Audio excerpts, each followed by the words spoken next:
All right. Okay, so you all should have gotten a little note saying, hey, we're recording. But once again, welcome to everybody to our third part of the Truth About Nutrition series, which is all on popular diets.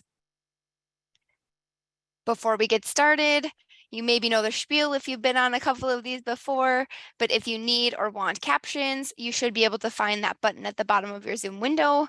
Hovering over the screen, you can then click that closed captioning button or look for the button with 3 dots where it says more, and you can turn those on if needed. So today I'm going to be leading us through our discussion alongside my colleague, Susie West. I should have introduced myself. I'm Nikki Johnson. I'm an extension educator with a split appointment between the University of Minnesota Extension as well as North Dakota State University Extension. Love doing work all around community health and nutrition, and I'm also a registered dietitian. Susie, you want to say a little hey? Yeah, hi, I'm Susie West. I'm a health and nutrition extension educator. I'm based near the Twin Cities. I'm in Andover, and a lot of I'm a public health nutrition person. So Nikki and I together, it's a great time. And a lot of the work that I do focuses on food access, but I have a real heart for education as well. So what are we going to go through today? Essentially, all of our time together, 45 minutes together, is going to be talking about some of today's most popular diets, as well as just going through some highlights about what a healthy weight loss plan could look like. What are the elements that you need for a healthy weight loss plan? But before we dig in, I want to talk a little bit about the word diet. Because I think there's a lot of different feelings that might bubble up when you hear the word diet. So I would love if you could add it to the chat. What comes to mind when you hear the word diet?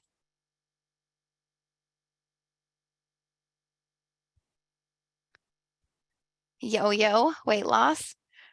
I almost said that reading mishap here. I almost saw YOLO, but yo-yo makes a little bit more sense to me. Daily intake of food, eating plan, restriction, less carbs, hungry. Susie, do you have any certain words that bubble up to you when you think about the word diet? I think about I think about the kind of the opposite side of like just kind of your overall dietary pattern. And I think about my own, like, I have food needs, having food allergies. And so that's kind of what I tend to think about when I hear about it. Yeah. So I am loving seeing all these different things in the chat. And I'm not really surprised that we're kind of all over the board. Some people are thinking maybe a little bit more general. Some people have a few different words, some of which are feeling maybe a little bit negative, and that's completely fine.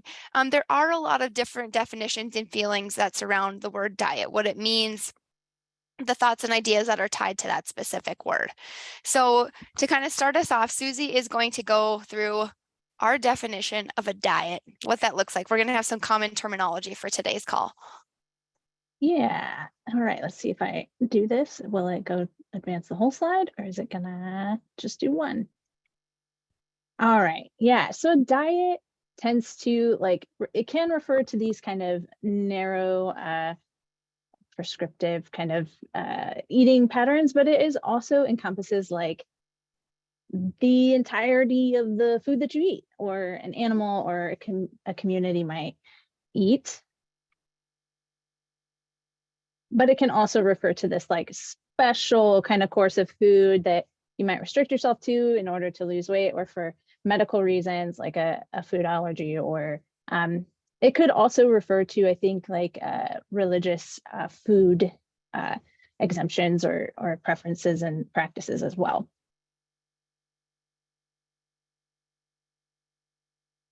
That came from Oxford Dictionary. All right. So, oh, I'm doing 2 screens. It's great. If y'all have a lot of words that came up for you about diets, including Anne put in the chat, that's a really culturally loaded word. And well, it has the word die in it. Yeah, that is also true, Tracy. There are a lot of Americans who currently diet or have gone on a diet each year. And according to the International Food Information Council, about 4 in 10 American adults went on a diet this year. So why do we diet? Why do people diet? Why is it always, diet seems to be a buzzword. It's something we're constantly hearing about. So there's a lot of different reasons for people following a special diet. Oftentimes it's to lose weight. In fact, that is the number one indicated reason that people decide to go on a diet. But it also can be to protect your overall health. Maybe you want to feel better, have more energy, be able to better manage a specific condition. And all of those are really valid reasons. The one that we're going to kind of focus our lens around today is that element of losing weight, because again, oftentimes when we think about the word diet, it has that connection or that tie to weight loss. So just kind of know, as we're going through some of these diets today, we're going to have that lens. So before we start talking about some different popular diets and the science behind those, I'm curious to know what diets you are currently hearing about. The fad diets that pop up, or some of the popular diets that pop up, change quite frequently. There's always new ones that I hear about. And sometimes this is the best way for me to gather some information. So what diets do you hear a lot about? Okay, keto, Golo, Mediterranean, intermittent fasting, liquid, keto, Weight Watchers, Atkins, Noom. Okay. Intermittent fasting, Mediterranean, ice hack. Okay, there's one I haven't heard about. I know, me either. So here we are, co-learning. Yes, the Ozempic stuff. Yeah, that has been all over the place recently. Yeah. I've never heard of this Golo one. It's the Golo alkaline. Yeah. Oh, alkaline. Yeah. Golo, I think, is that like an infomercial one where they like send you the food? Is that what I'm? Yes. Okay. Okay. It is. Golo is the insulin resistance one where you're supposed to take supplements and then you eat a very specific meal plan, but it's a whole insulin resistance and something about a stress hormone, cortisol, I think it's called. Yeah. Yeah, that's basically what I think it is. Okay. Thank you. Yes, thank you. So that's what I'm going to have to look into a little bit. Again, thanks for sharing here. So our hope today is that we are going to be able to touch on 4 specific popular diet plans, many of which you included here. There's simply not enough time in 45 minutes to go through all of them. So we are going to touch on 4. And again, as we kind of go through these 4 diet plans, we're going to touch on 3 main pieces: what we often hear about it, what that diet actually entails, and then what the science tells us.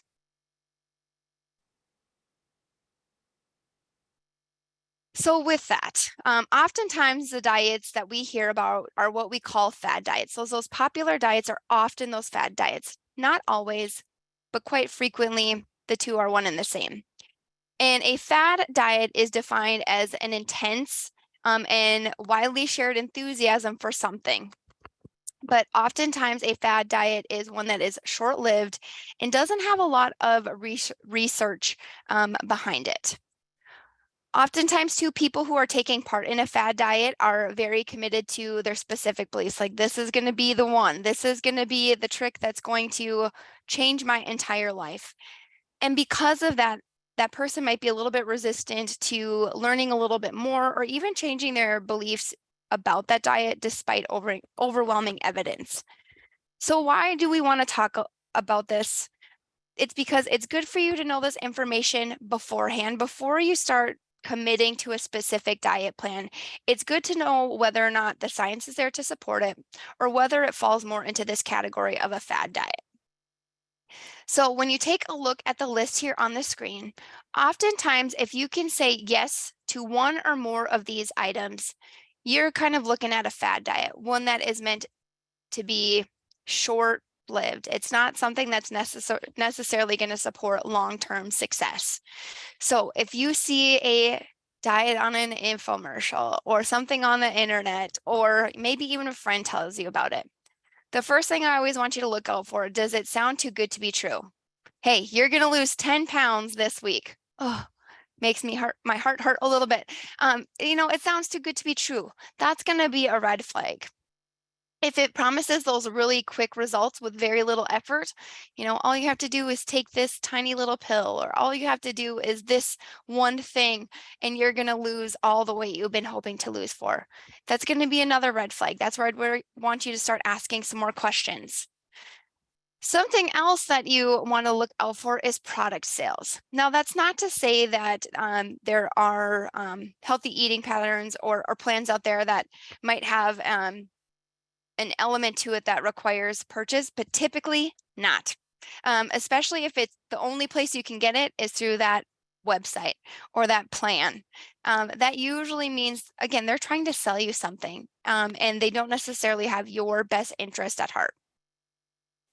Something else to look out for in a popular diet or a fad diet, again, that might clue you into like, I need to look at this just a little bit more, is if the diet eliminates entire food groups that contain important nutrients. Okay, if we're completely eliminating a food group, we want to ask some questions and we want to do a little bit more digging. So again, might be a red flag.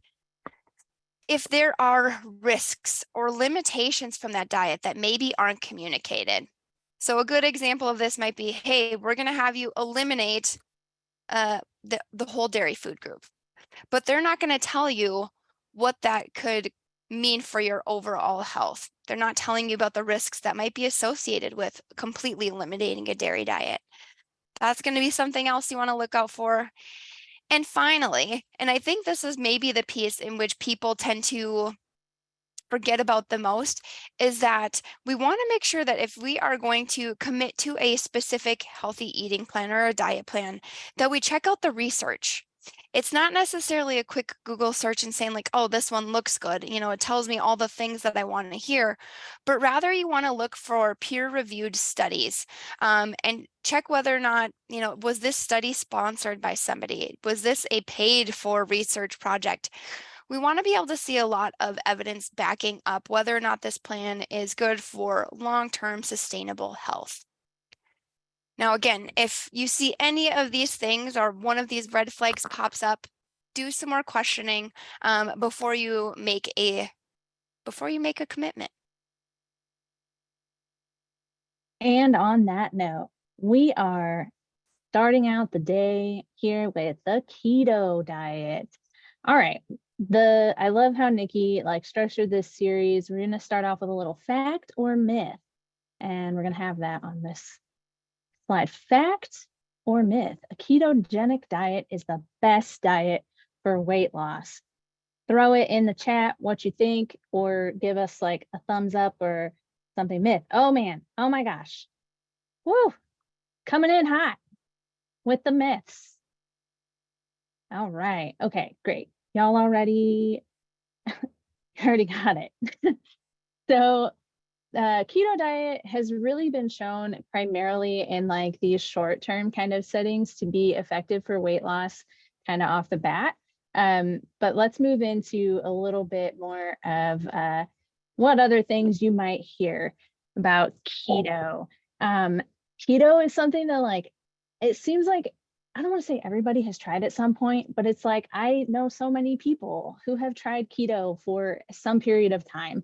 And it's all over the internet. And if it's not keto, it's this ultra low weight, low carb, or Atkins. Keto is just Atkins, but they rebranded it basically.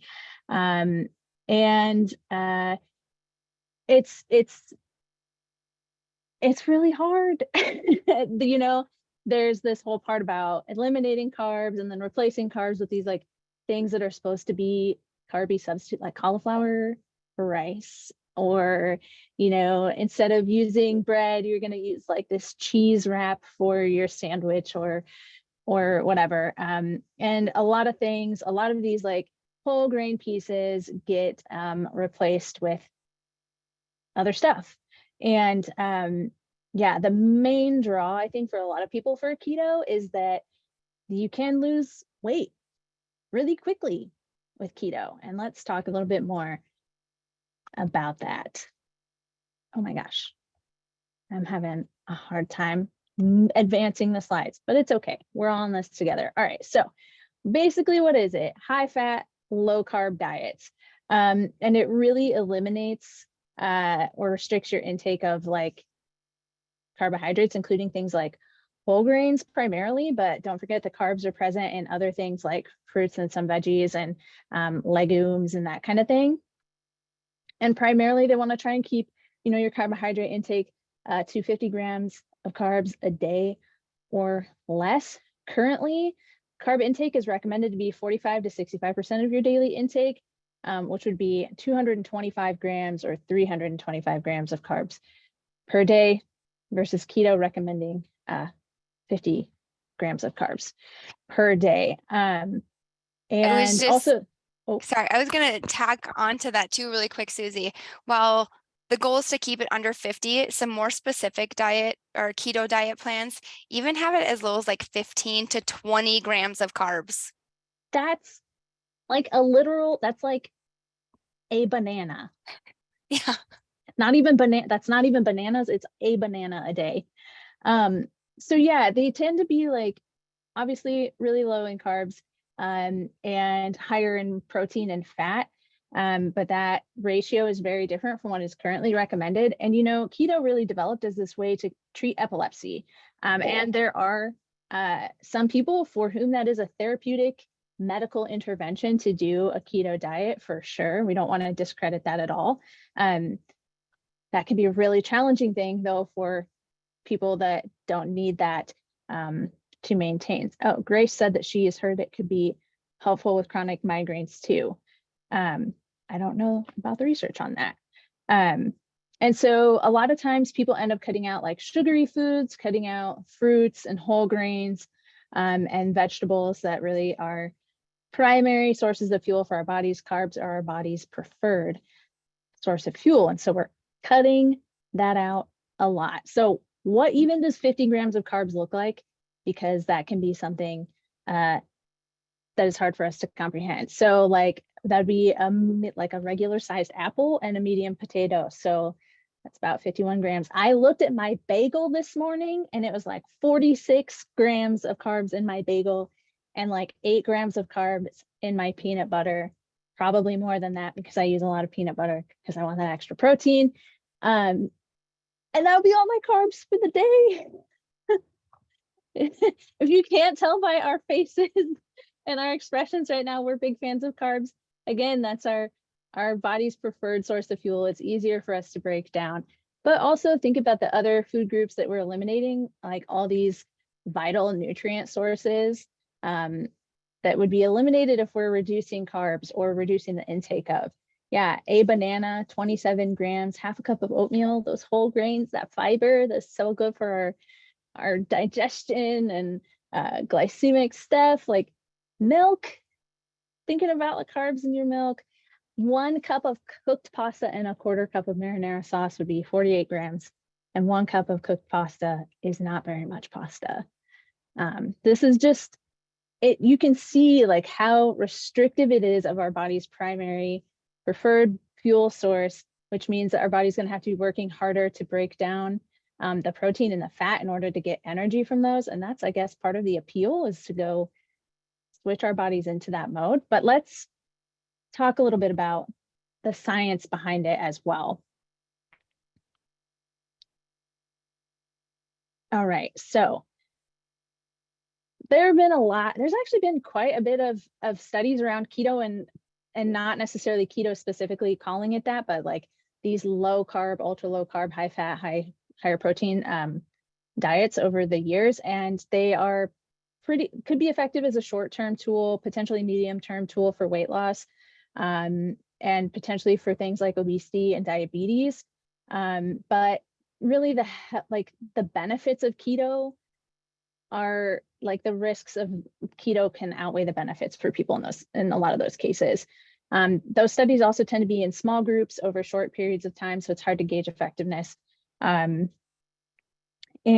a lot of times what happens is that there's this rebound weight gain for people after keto because it's so restrictive of carbs that you come off of it, then there's a lot of eating, potentially binge eating or overeating of things from having restricted for so long can also lead to things like flu-like symptoms, dizzy spells.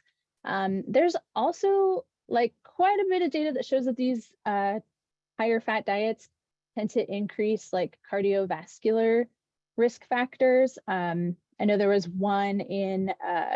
a study recently, it's been published all over CNN and other news sources about the keto diet potentially being linked to higher rates of cardiovascular disease. So that's something to think about as well. So did anything surprise you? Did you learn anything? You can throw it in the chat. I want to make sure that we keep plugging along because we've got 3 more to cover, but I'm gonna head down to the chat and keep a look on that. And I'll take it over with our next diet that we want to talk about. But as Susie mentioned, go ahead, plug in the chat. Is there anything you learned about keto that was surprising? Something you maybe hadn't heard before?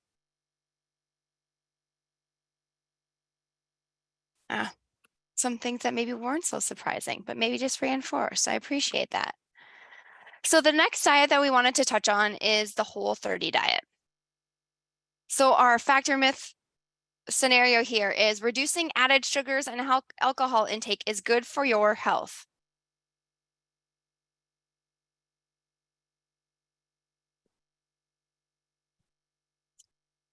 Susie, we really do need to up the challenge level of our fact and myth questions. We really, really do. Okay, you guys are getting it all correct.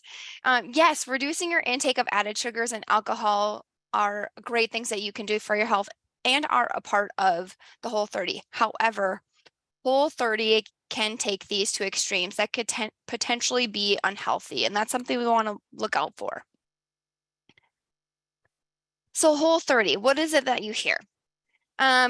Essentially the Whole30 diet, the things that I always hear about it is, okay, it only lasts 30 days. You only need to commit to this for 30 days. So it's short term. It's not something that you have to do forever.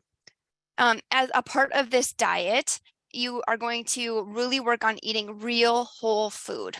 No process, no eating out. Everything is essentially from scratch. And if you can do that, you're going to see improved sleep, your energy level might improve, as well as your mood. So, to me, it sounds pretty nice, potentially really doable. But let's take a look at what Whole30 actually is. So again, it sounds pretty good to me, but I want to make sure that I do my research and see what it's actually all about. So essentially the Whole30 is a short-term nutrition reset. What it's asking individuals to do if they so choose, I guess, to follow this plan is to eat whole unprocessed foods, and it includes a lot of elements of elimination.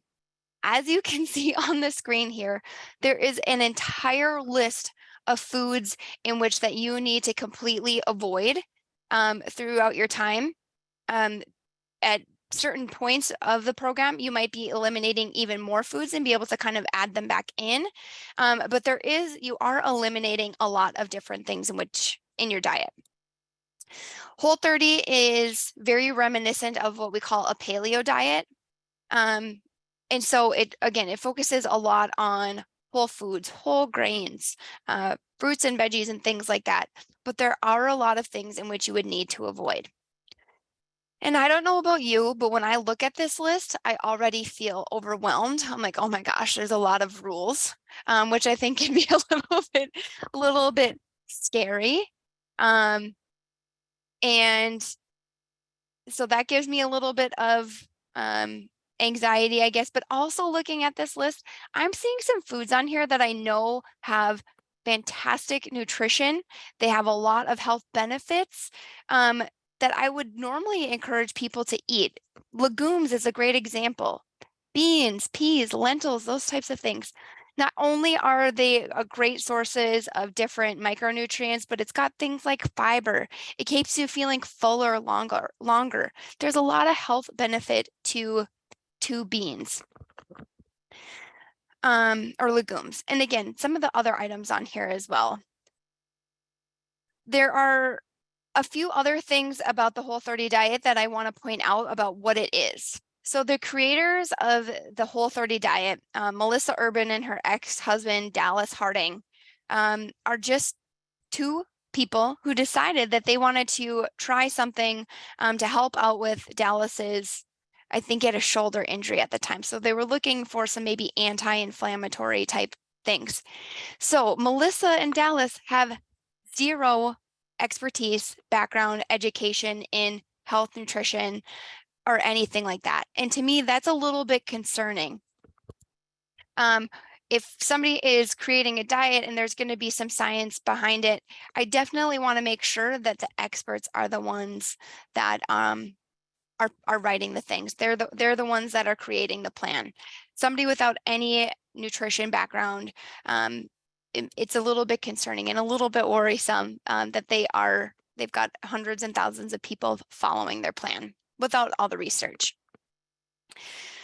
Some downfalls to this diet include not only the elimination, and I guess for me, when I think about if somebody told me, hey, Nikki, you can't have this. For the next 30 days, you can't have ice cream. Do you know what the one thing that I'm going to be thinking about for the next 30 days? Ice cream. It's going to be on my brain all of the time. So a lot of times when we have a plan that's going to restrict a lot of things, our brains kind of hyper focus on those items, and it can make being successful that much more difficult. A couple of other things to be thinking about as far as this diet plan goes, it requires a serious planning and food preparation. A really great example of this, one of my former classmates decided that she was going to try this plan. And I got the biggest chuckle out of her reply at the end of the 30 days. She goes, well, I'm glad I did it because I can say I did it. I would never do that again. And I would never wish that upon my own worst enemy. She's like, the amount of work, the amount of thought, the amount of time that went into this process was just, it was pretty extreme. And one expert even stated that this diet is the antithesis of a long-term healthy dietary pattern. So knowing that, I've kind of maybe alluded to a few of these red flags. But what red flags do you see when you think about Whole30 now? So knowing just a little bit about it.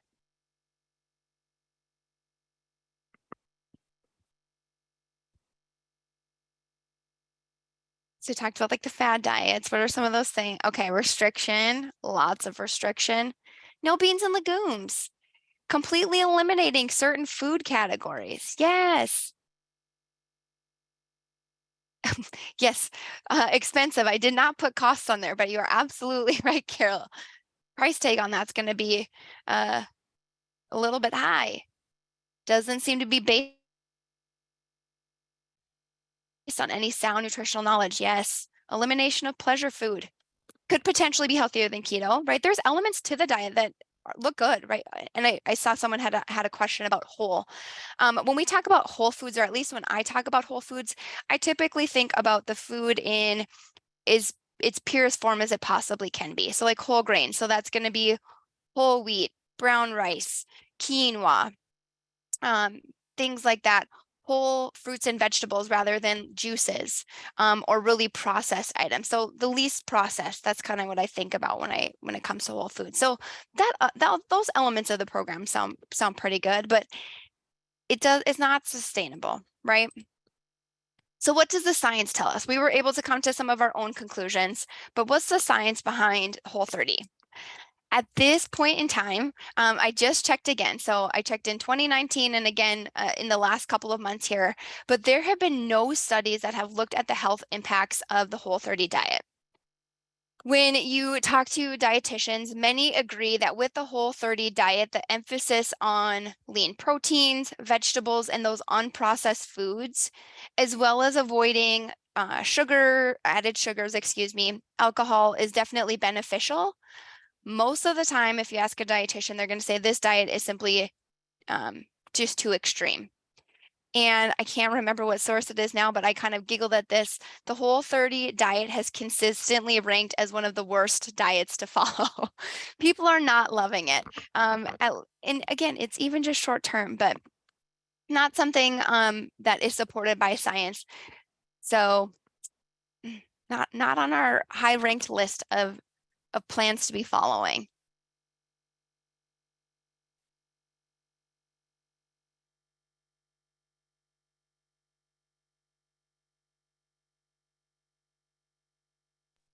Thanks, Susie's just getting off mute. I have so many struggles today, y'all. Thanks for bearing with me. Yeah, so we're going to talk about detox and cleanse diets. And as a public health person, I just always think this is so interesting, this concept. So fact or myth, cleanses or detox diets are necessary for filtering out toxins from our bodies. Throw it in the chat. Oh man, yep. We have a liver. Amen. We need to up the difficulty on these. Y'all are so smart. Great. I love this. One of the things I think that's so interesting about framing these ways of eating these diets, detox diets, is like, what are we trying to detox from? What are we trying to detoxify? What things are we trying to eliminate? And there's all kinds of stuff you'll hear about that. But yeah, it is a myth that's unless it's for a colonoscopy. Okay, yeah, that's fair. Your body is already really effective at removing toxins via your liver, your kidneys, and your digestive tract. It's built in. You literally have it built in. Yes, this is being recorded. Don't worry about it, Deanne. We got you. All right. So what are some things that you hear about detox diets? They promise quick weight loss, right? You're going to drop 10 pounds so fast. It gets rid of toxins. Which toxins? They usually don't specify. Makes you feel more energized. I feel doubtful. And they can be anti-inflammatory. There's often a lot of these promises of like, it's going to rejuvenate your skin. It's going to push out all this gunk from your like digestive tract. One of the things I saw today was somebody was doing like a parasite detox cleanse. And I was like, what? Interesting.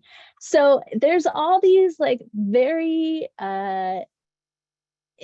interesting, like kind of vague promises that come along with detox diets. And it's so hard because they're often endorsed by people that have these like huge followings of people. Like when I think detox, I immediately think Gwyneth Paltrow, right? Like these celebrities, people who are really popular, maybe promoting things like, well, we'll talk about that in a minute, but like there's these claims about pushing out toxins, etc. Isn't a tapeworm a tapeworm would be cleansing you in a way? It's just sharing space with you. All right, so what is it? It really varies. There's a lot of different plans. It could include things like supplements like activated charcoal or herbal teas, or apple cider vinegar is one that's really popular, or different herbs. And the idea is to cleanse them and help you lose weight.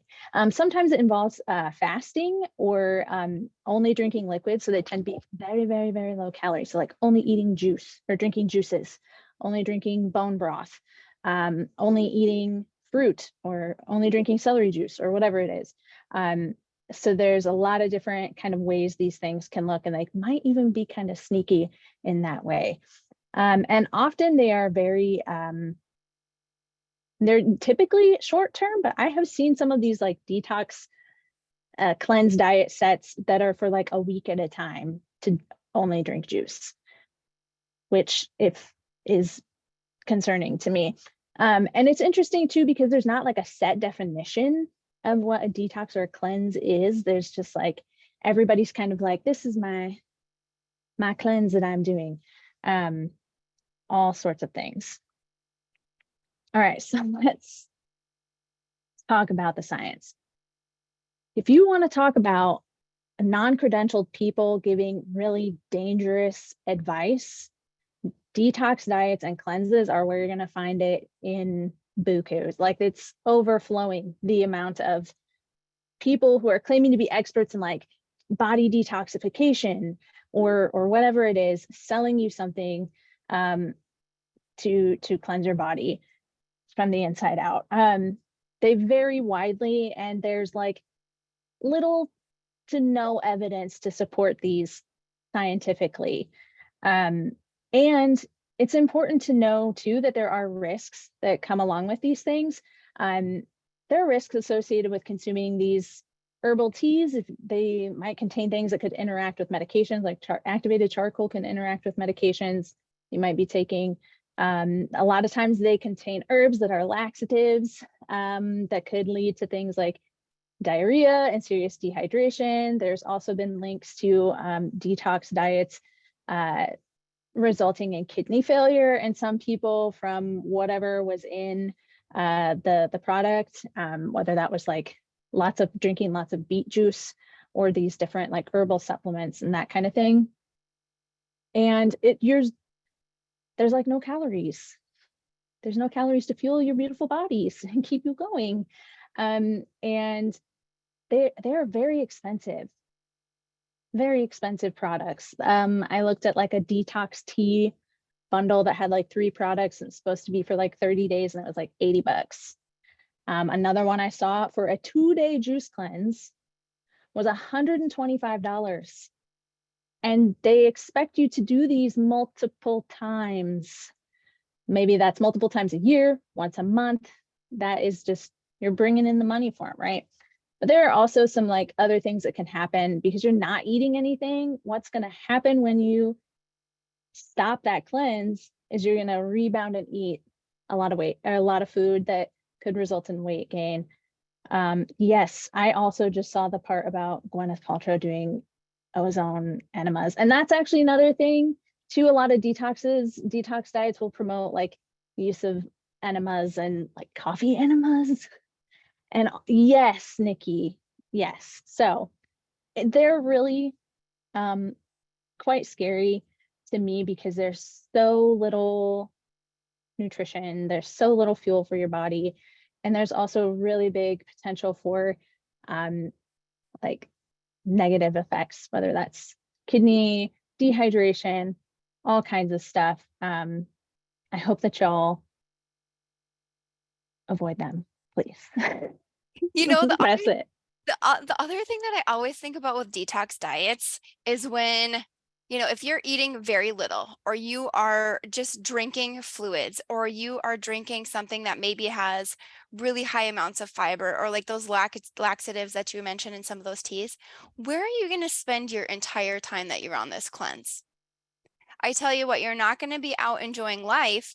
I think you're going to be secluded to the restroom. Nope. And I just don't think that's enjoyable. And like we kind of already mentioned with the detox diets, the Whole30, and our keto, is that it's not sustainable long term.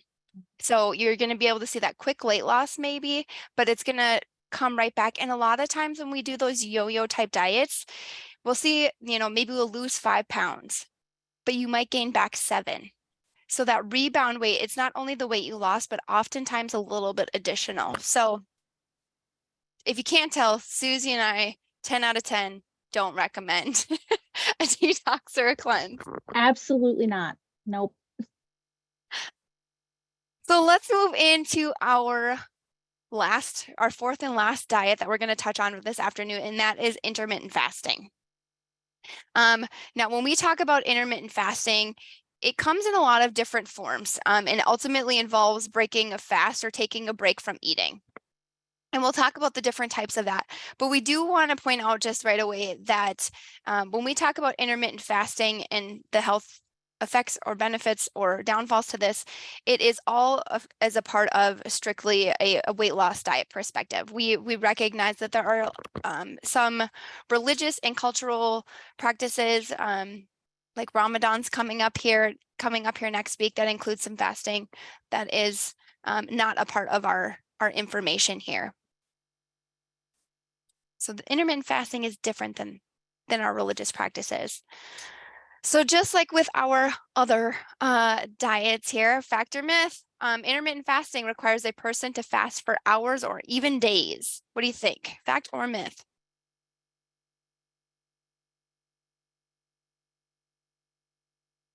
Oh, we're tripping them up. I've seen a couple back and forth. Oh, I'm so excited. Okay, it is actually a fact. There are several different variations of that intermittent fasting, some that require fasting for just certain time periods throughout the day, some restricting eating for multiple days or even a day. The top 4 plans, if you will, in intermittent fasting are what we call time restricted eating, the 5-2 diet, eat, stop, eat, and alternate day fasting. And I'll explain a little bit more about those in just a little bit here. But what is it that we're hearing about intermittent fasting? So this is a diet plan that I've heard so much about in the last couple of years. I would say it's right up there with keto. And there are so many different health claims out there that are tied to intermittent fasting. You know, it helps with managing your weight loss. It can help with diabetes. It slows down that aging process. And so it's something that you want to be thinking about. These are things that you're hearing. So again, it sounds good. Is this something I want to do? Well, what is it? So again, it is cycling between periods of fasting or very low calorie intake and periods of unrestricted eating. So I mentioned there's the main 4. So time restricted eating involves fasting every day for approximately 12 hours or longer, and then eating in the remaining hours of the day. A really popular example of this is the 16-8 method, and it features a daily 16-hour fast and then an 8-hour window where you can essentially eat whatever you'd like. You can fit in 2, 3, or maybe even more meals there. The 5-2 diet involves eating as you normally do for 5 days of the week, and then restricting your calorie intake to 500 to 600 calories per day on the remaining 2 days. So not a complete fast, but a major restriction. For Eat, Stop, Eat, this involves a 24-hour fast once or twice per week. So a couple days throughout the week is going to be another option. And then alternate day fasting. So with alternate day fasting, the goal is to fast every other day. On fasting days, no foods or beverages with calories are consumed. So you can have like calorie-free drinks like tea and coffee. Those things are permitted. But on non-fasting days, you can eat whatever you want, but they do recommend following a healthful eating guideline. So before I tell you about the science, the things that we actually know about it in regards to weight loss, I'm curious to hear from you how you typically feel after missing a meal or not being able to eat after a longer period of time.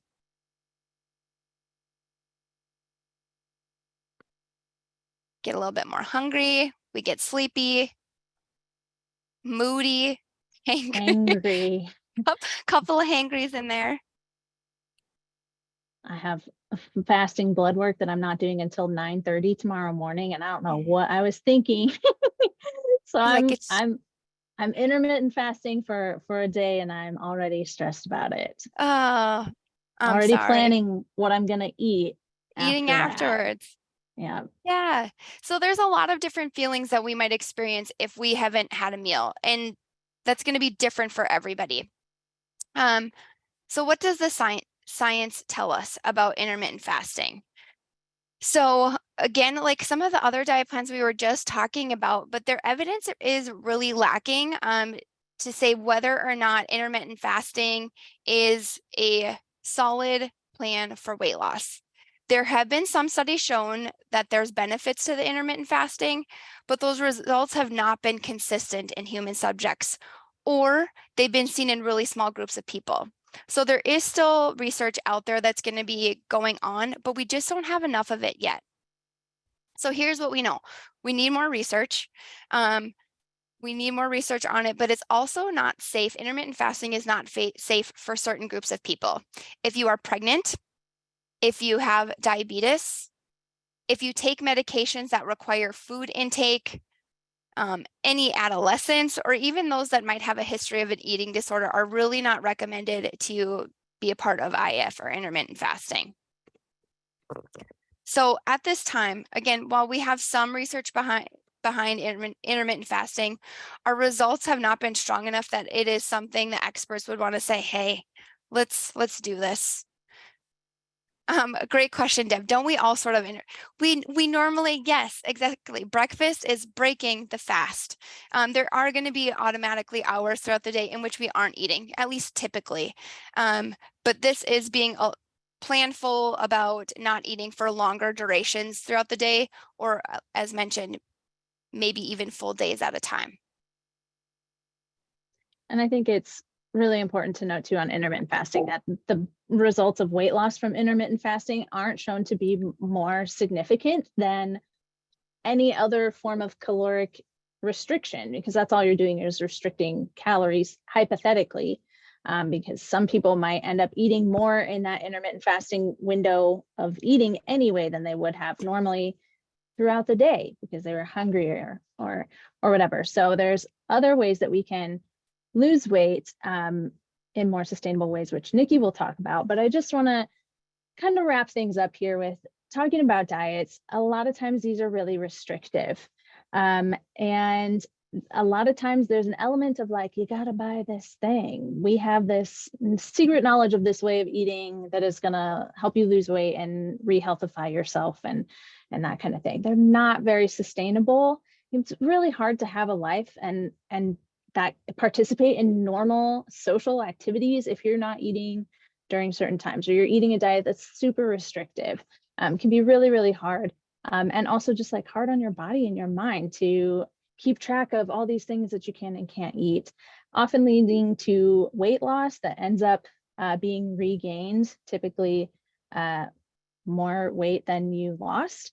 And again, doesn't really account for the fact that like people have lives and have to be able to do other things. And sometimes they're not fueling you enough to even live the life that you have. And that's sad. And we don't want that for you. So what does a healthy eating pattern look like? We've kind of talked about some of the things to be cautious about, but we also want you to be able to recognize what things are going to be helpful, useful in an overall healthy eating pattern. So things that we would encourage you to look for plans that do not restrict food groups. Of course, everybody has different dietary needs. I know Susie kind of mentioned she's got to stay away from some things because of some health needs. In that case, yes, but in general, we don't want these eating patterns or eating plans to restrict any food groups. Those plans should focus on balance and variety. Encourage you to choose high fiber, nutrient dense foods, those foods that are really rich in those nutrients. Something that's sustainable. Is this a plan that you could do next week, next month, and next year? If you can say yes to that, then we're probably on a solid path. And a healthy eating pattern also should include some of those social factors as well as movement. Overall health also includes moving our body. So does it address, is fitness and movement discussed in the eating plan? As I mentioned, those eating plans should definitely focus on variety, eating all different types of food groups, including different types of food within each food group. Focusing on that nutrient density and amount. Every food, no matter what it is, can fit into a healthy eating pattern. You don't have to say no more donuts, but it's thinking about the amount. It's thinking about the quantity in which you're consuming. So healthy eating pattern really focuses and hits hard on these elements. Additionally, when we think about weight loss, so as I kind of started off our talk today, I was like, as we're thinking about these diets, let's think about it with this with this lens of weight loss, because again, that's usually why an individual decides that they want to be on a diet. But there's healthy and safe ways in which to do so. So the first point, gradual weight loss is a must. We encourage 1 to 2 pounds of weight loss a week, and that's for a couple of different reasons. We know that it's more sustainable, but it also helps the body to lose more fat than lean muscle. When we're losing more than 1 to 2 pounds per week, we're typically losing that lean muscle, which we want to keep because it burns calories faster. So slow and steady. Healthy weight loss pattern should also include a minimum of 30 minutes of moderate to vigorous activity each day. Is that included in the plan? As mentioned, with those dietary changes, thinking about balancing nutrients, looking at a variety of foods, focusing on a reduction of those highly processed foods when you can. And finally, just thinking about that sustainability piece. You know, if that weight loss program is highly restrictive or has a manual for just the rules, it's not likely to be sustainable. So it's best to have a plan that not only aids you in weight loss, but then can be transitioned into weight maintenance.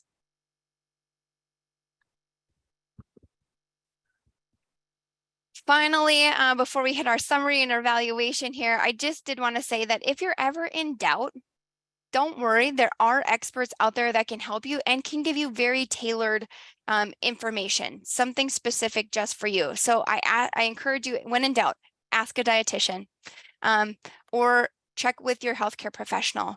They can refer you to a dietitian to work with. And if you're wanting to do a little bit more research on your own before you take that next step, just make sure that you're looking at reputable websites. They're not selling something. The individuals that are providing the information are experts. They've got the degrees in which they should have to be providing that education and providing that advice. So in summary, avoid those claims that sound too good to be true, promise quick results, they're focused on sales, and limit those entire food groups. Rather, we want you to look for plans that are sustainable, don't require restriction, includes a lot of variety and promotes whole nutrient-dense foods, and of course also addresses the social and emotional elements of eating. And if you're interested in more about that, I would definitely recommend that you join next week's call where we will be talking about healthy eating patterns, what those entail and what they look like. So with that, I know we are over time. It's our first one we've been over time, so I apologize for that. But if you would like a certificate of participation and or well-being points, just follow the link I just added to the chat here. We're asking you to complete a really short evaluation. In there, you are going to want to select the What's for Dinner series, is the series that you took part in today. And you should be able to select whether or not you need a certificate of participation or those well-being points. With that, thank you all so much for joining today. It was great to have you. We hope to see you on our next call.